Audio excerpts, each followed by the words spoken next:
नमस्ते दोस्तों, प्रणाम। एक हम लोग विवाह गाड़ी गीत लेके आए हैं। अच्छा लगे तो लाइक सब्सक्राइब कीजिएगा, कमेंट बताइएगा कि गाना कैसा लगा।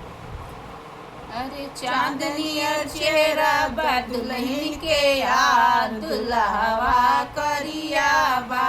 रे चांदनी और चेहरा बा दुल्हन के यार, दुल्हवा करिया बा।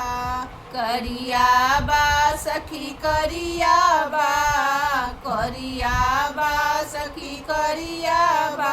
अरे चांदनी और चेहरा बा दुल्हन के यार, दुल्हवा करिया बा। अरे चांदनी और चेहरा बा दुल्हन के यार, दुल्हवा करिया बा।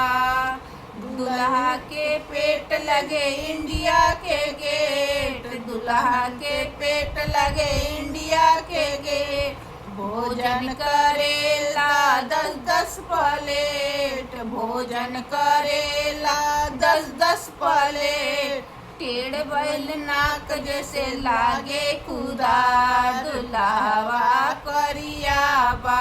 अरे टेढ़ बैल नाक जैसे लागे खुदा, दुल्हवा करिया बा। गोल गोले अकिया बा बड़ा बड़ा कनावा, गोल गोले अकिया बा बड़ा बड़ा कनावा।